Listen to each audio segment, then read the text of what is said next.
Breaking news, my wonderful people. Can this really be true? APC primaries, G37 in final push for Amechi's presidential bid.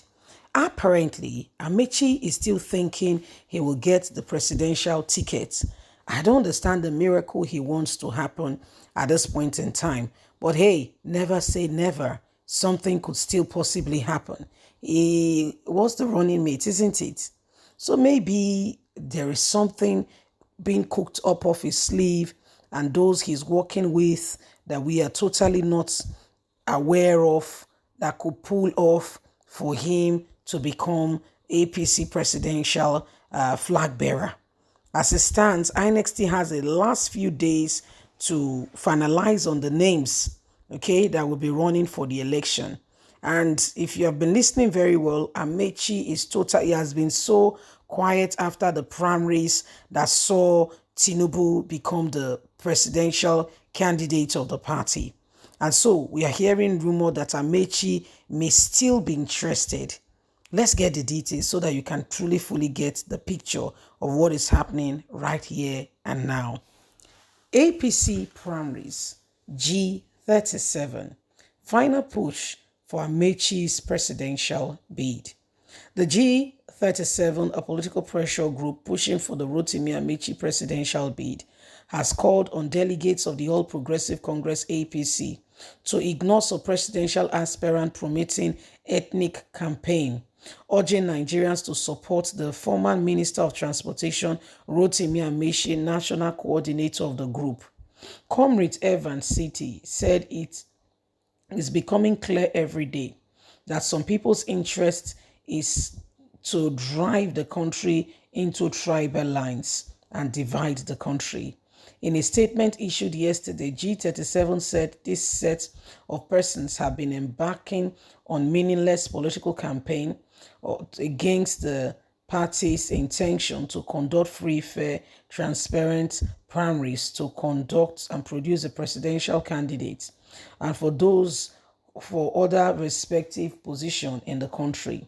The group urged the national chairman of APC to be more focused, even as he commends the national chairman for the APC, Senator Abdulrahim Adamu, for his unbeaten efforts in ensuring level playing field for aspirants for various positions in the party.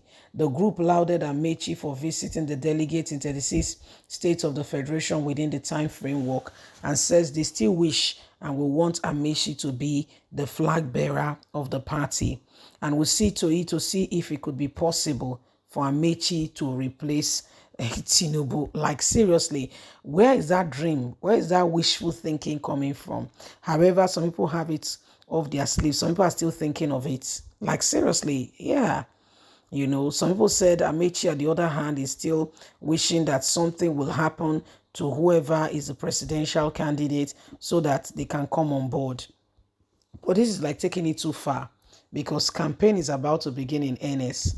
Who are these groups that are still supporting Amechi and are saying that he would have best been the best person rather than any other person who is currently real or are being arranged for that very position, saying, you know, the best thing that could happen to this nation is to have certain individuals, climb up to the place of prominence and become that leader.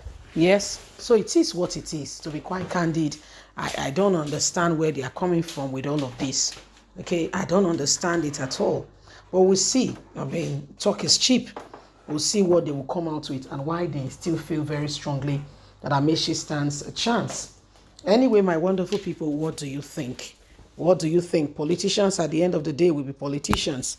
Most of them are really looking out for what makes for them. It's not about the people, okay? So if you think the people are priority, hey, you're making a mistake. And guess what? That joke is on you because they don't see the people as priority. They see themselves. They see what they could possibly gain.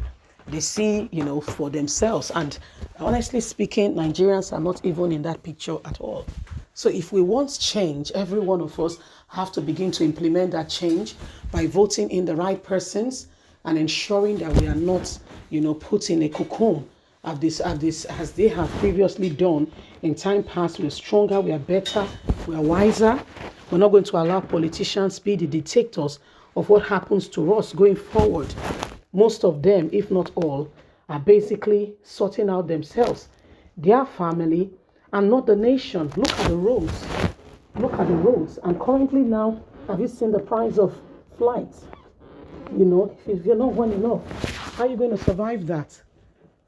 So we're going to allow those politicians continue. Now, the saving grace in all of this is voting in the right persons. Voting in the right persons is not one person's job. It's our job. Everybody getting into it. Every single person working for and for it. Okay, so these are some of the possibilities and plans ongoing. Yes? So if you sincerely think that one politician out there, okay, if not all, if you sincerely think that if you think that one politician is different, then go ahead and support such a one in no small way. Because most of those people you are saying, if not all, yes, if not all, are working out for themselves, are just doing things for themselves. And you want to call in people, you'll be surprised. You'll be really surprised. If you think that they care, that they are working at it to bring about a change, oof, the joke is on you, brother. The joke is on you. So how do we make that change? What do we need to do? Right about now, it's time to rise up. Right about now, it's time to make a real difference and a real change and ensure that we come out of anything and everything that could potentially put us where we've always been as a nation and not give us that true potential of a change. Let's come out of the current predicament. Let's make a real decisive decision. Let's take that stand together. Let's make it. Okay? Let's make it. So it is what it is. It is what it is. And Nigerians, what we need to do is to get people who are men and women of integrity rather than just people. In case you are not aware, politicians are going hard on Nyesom Wike, saying Wike is not fit to be a politician in Nigeria. Guess the reason. They said he does not know how to lie. Professor Oni said that Wike does not know how to lie. That's the problem. So the problem in APC is Wike. And what is it? Wike is not a politician. Politicians lie. Wike does not know how to lie. So he's finding it difficult that Atiku came to visit him. Atiku said, A, B, C, D, Z. He believes Atiku hook, like, and sinker. And when things are not falling in the way he thought, the ABC know-how, okay, let your words be your words. Be a man of your words. He's making a whole lot of trouble. Said Atiku he said that Wike is the problem. He doesn't know how to lie. So he's not a good politician. Can you imagine? A politician, and guess what? They referred it to Nigeria. And that's why, former Prime Minister, okay, told Nigerians, former Prime Minister, David Cameron said, listen, Buhari was fantastically corrupt. And Nigerians thought that it was a joke. No, it wasn't. It wasn't a joke. It was a reality. Bye for now.